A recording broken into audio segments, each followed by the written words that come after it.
Eh bien moi j'ai commencé à écrire à l'âge de 11 ans. J'ai commencé à écrire parce que je ne trouvais pas dans la littérature de jeunesse ce qui m'intéressait. Donc un jour j'ai pris mon crayon et puis j'ai écrit les histoires que j'avais envie les histoires que j'avais envie de découvrir, les histoires que j'avais envie de lire. Et puis de là est né ce goût pour l'écriture que j'ai mis de côté par la suite, par obligation professionnelle bien entendu, et que j'ai repris beaucoup plus tard, lorsque j'ai eu un peu plus de temps, un peu plus de disponibilité, puis j'ai commencé à écrire, j'ai recommencé à écrire. Avec une exigence, je ne voulais pas écrire et simplement remplir des pages, je voulais écrire des textes, avec une qualité, une exigence. Et ça, c'est quelque chose de difficile, c'est quelque chose qui se travaille, c'est un métier en quelque sorte. Et donc j'ai écrit des nouvelles, et puis je les ai présentées à des éditeurs. Et un jour, j'ai eu la chance d'avoir un éditeur qui a aimé mes nouvelles.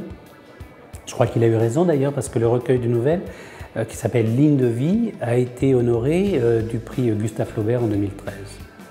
Et donc, dans ma valise, j'avais encore d'autres nouvelles que je lui ai proposées et qu'il a publiées. Et ça m'a donné un nouveau recueil, Précide mécanique des failles. Et puis, tout naturellement, je suis venu à écrire un roman. J'avais déjà écrit des romans, mais je ne les avais jamais sortis de mon tiroir, je ne les avais pas soumis à publication. Et puis j'en ai écrit un que j'ai soumis à un éditeur. Et cet éditeur l'a aimé. Il a décidé de le publier. Il a bien fait aussi. C'est celui-ci, 1000 raisons d'aimer Lilo. Il a très bien fait puisque ce roman a obtenu le prix du Lions Club Littérature en 2015, c'est-à-dire cette année. Et ma foi, c'est un livre qui fait son petit bout de chemin et qui a un joli succès. Et j'espère que ce succès va se poursuivre parce que, bien entendu, il le mérite. Évidemment, quand je dis ça, c'est un petit peu facile parce que c'est mon livre. Mais en même temps, je pense que je ne suis pas tout seul à l'apprécier. La preuve, il a quand même eu 2 prix. Le prix également des libraires, des bibliothécaires de Douvres-la-Délivrande. Donc, je pense que c'est un bon livre.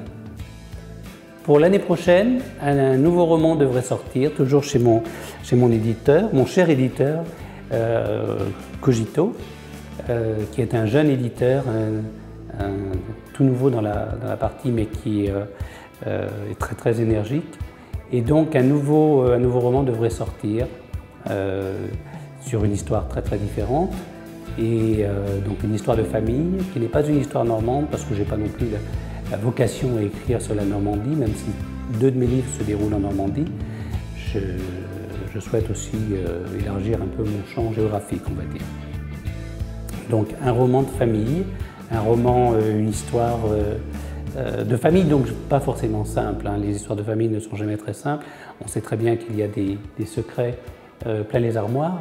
Et donc moi, ce qui m'intéresse aussi, c'est d'ouvrir les armoires et d'aller voir un petit peu ce qu'il y a sous le linge, sous les piles de linge, sous les piles de draps, et on fait des découvertes. Et ce roman, donc, qui sortira en début d'année prochaine, enfin en tout cas je le souhaite, est un roman comme ça, est un roman d'une famille qui se trouve dans la région de Nevers et qui navigue entre Nevers et Paris. Et c'est l'histoire d'un jeune homme qui va découvrir, à travers sa propre histoire personnelle, qui va découvrir l'histoire de sa famille.